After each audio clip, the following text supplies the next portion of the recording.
సంగారెడ్డి జిల్లా జిన్నారం మున్సిపల్ కేంద్రంలో కాంగ్రెస్ పార్టీ మండల అధ్యక్షులు వడ్డే కృష్ణ ఆధ్వర్యంలో మీడియా సమావేశం ఏర్పాటు చేశారు. జిన్నారం మున్సిపాలిటీ పరిధిలోని నల్తూర్ గ్రామం 159 సర్వే నంబర్ 25 ఎకరాలలో 200 కోట్లతో మంజూరైన యంగ్ ఇండియా ఇంటిగ్రేటెడ్ పాఠశాలను తరలించాలని ఎమ్మెల్యే కోరడంపై కాంగ్రెస్ నాయకులు మండిపడ్డారు. రాష్ట్ర ప్రభుత్వం నియోజకవర్గానికి అన్ని వర్గాల పేద ప్రజలు చదువుకోవడానికి యంగ్ ఇండియా ఇంటిగ్రేటెడ్ పాఠశాలను మంజూరు చేసిందన్నారు. గ్రామీణ ప్రాంతంలో ఈ పాఠశాల వస్తే ఇక్కడి పేద విద్యార్థులకు ఉపయోగపడుతుందన్నారు. కానీ ఎమ్మెల్యే ఇక్కడ నుంచి తరలించాలని కలెక్టర్ కోరడం సరైన పద్ధతి కాదని, ఎట్టి పరిస్థితుల్లో నల్తూర్లో ఇంటిగ్రేటెడ్ ఏర్పాటు అయ్యే విధంగా అఖిలపక్ష నాయకులు కలిసివస్తే కృషి చేస్తామన్నారు. లేని పక్షంలో కాంగ్రెస్ పార్టీ నాయకులను సీఎం దృష్టికి తీసుకువెళ్లి ఇక్కడ ఏర్పాటయ్యే విధంగా కృషి చేస్తామన్నారు. ఈ కార్యక్రమంలో మాజీ ఎంపీపీ రవీందర్ గౌడ్, బ్లాక్ కాంగ్రెస్ అధ్యక్షులు శ్రీకాంత్ రెడ్డి, కౌన్సిలర్ల పర్వతాలు, కాంగ్రెస్ పార్టీ నాయకులు, కార్యకర్తలు పాల్గొన్నారు. 200 కోట్లతో అలాట్మెంట్ చేయడం జరిగింది.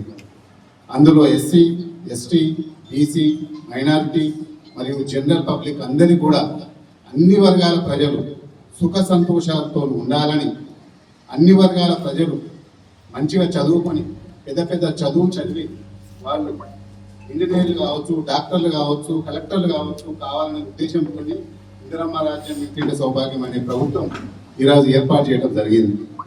ముఖ్యంగా కాంగ్రెస్ గవర్నమెంట్ ఈ జిన్నారం మండలానికి ఒక కోర్టు ఇవ్వడం జరిగింది.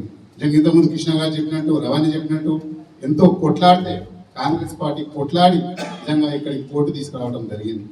రెండవది మీకు అందరూ కూడా తెలియాలి, పత్రికా సోదరులు అందరూ కూడా తెలియాలి, ఇక్కడ ఒక డిఎస్పీ ఆఫీస్ కూడా వచ్చింది. ఎందుకంటే ఇక్కడ డిఎస్పీ ఆఫీసు ఇంచుమించు 19 గ్రామాలతో ఇక్కడ డిఎస్పీ ఆఫీస్ ఏర్పాటు చేయడం జరిగింది. ముఖ్యంగా మళ్ళీ ఎమ్మెల్యే గారు తెలుసో తెలియదు, ఇవన్నీ ఏర్పాటు చేశాక ఆయన కూడా కొంచెం భయం స్టార్ట్ అయింది. ఏదో చిన్నారం కన్ని పోతున్నాయి, మన పడంచేరుకు ఏం వస్తలేదు, ఏం సంగతి అనే ఆలోచన ఉందేమో. అది నీ ఆలోచన పొరపాటు. ఎందుకంటే ఈరోజు ఈ చిన్నారం భగవంతుని దయ నిజంగా అదృష్టం కలిసి వస్తే ఇది నియోజకవర్గం కూడా కావచ్చు. అంతటి అద్భుతమైన స్ట్రక్చర్ ఈ చిన్నారం మండలానికి ఉన్నది. ఇవన్నీ ఆలోచనలు ఏవో ఆలోచన పెట్టుకొని ఎమ్మెల్యే గారు 200 కోట్లతో వచ్చినటువంటి ఇంటిగ్రేటెడ్ స్కూల్ని ఎందుకు తరలిస్తుందో కూడా మీకు చెప్పాలా, సినిమా చెప్తా. ఎందుకంటే అక్కడ 40 ఎకరాలు, ఇంచుమించు 20 హెక్టార్లు, నాకు తెలిసి 40-45 ఎకరాలతో కంకర్ మిషన్ వచ్చింది. కంకర్ మిషన్ వచ్చాక ఈ 200 కోట్లతో పోరగాల చదువు చెప్తే ఏం ఆందానం వస్తుంది?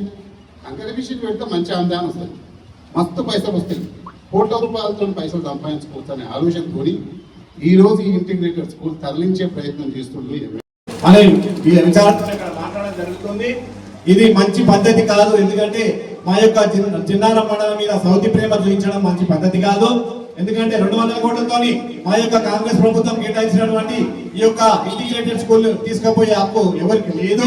వేరే గ్రామాన్ని తీసుకుంటే కొత్త శాంక్షన్ చేయించుకోండి, కొత్తలేం. కానీ మా యొక్క నంతూరు మండలానికి, నంతూరు గ్రామానికి, జిన్నారం మండలానికి వచ్చినటువంటి ఇంటిగ్రేటెడ్ స్కూల్ ని దయచేసి ఎవరు కూడా ఇక్కడికి తీసుకుపోవద్దు. మేమందరం కూడా ఏకదాటిగా దాని గురించి కొట్లాడతామని తెలియజేస్తూ, నిజంగా కాంగ్రెస్ ప్రభుత్వానికి, రేవంత్ రెడ్డి గారికి మరి బుల్లెట్ దిగింది అని చెప్పి జరిగింది ఇంతకు ముందు ఎలక్షన్స్ లో. మరి బుల్లెట్ దిగిన వ్యక్తికి మళ్ళా నేను సీఎం గారితో మాట్లాడి ఆ యొక్క స్కూల్ ని అక్కడ షిఫ్ట్ చేసి ఇక్కడ తీసుకురావడం చేస్తానని ఎంతవరకు సమంజసం? అది నువ్వు బుల్లెట్ దించిన వ్యక్తితోనే మళ్ళా మాట్లాడి తీసుకొస్తానని చెప్పంటున్నావు, ఎంతవరకు సమంజసం? అది దయచేసి ఇది పద్ధతి కాదు. ఇంతవరకు మొన్న ఒక స్కూల్ వస్తే పెద్ద పెద్ద తీసుకుపోయి అక్కడే పెట్టుకుంటున్నావు. నీ జిన్నారం ఏం పాపం చేసిందని ఇప్పుడు ప్రెస్ మీడియా మేము అడుగుతున్నాం. మీ ఇంత కక్ష ఎందుకు మా మీద? జిన్నారం మున్సిపాలిటీ మీద నీకు ఇంత కక్ష ఎందుకు? మన ఎంపీ గారు చెప్పినట్టు కోర్టు వచ్చిందంటే ఆ కోర్టును అడ్డుకున్నాము. మేము పట్టి మినిస్టర్ల దగ్గరికి పోయి ఎక్కడ పోయి కాంగ్రెస్ పార్టీ కార్యకర్తలము దాన్ని పట్టుబట్టి మళ్ళీ దాన్ని తీసుకొచ్చినాం. ఎందుకు ఇది?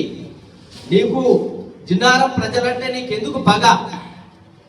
వీళ్ళు మీ బిడ్డలే కదా, నువ్వు ఈ ప్రాంతానికి ఎమ్మెల్యేవి కదా, నువ్వు ఈ ప్రాంతం నుంచి ఓట్లేస్తే గెలిచినోనివే కదా. మా మీద ఇంత పగెందుకు?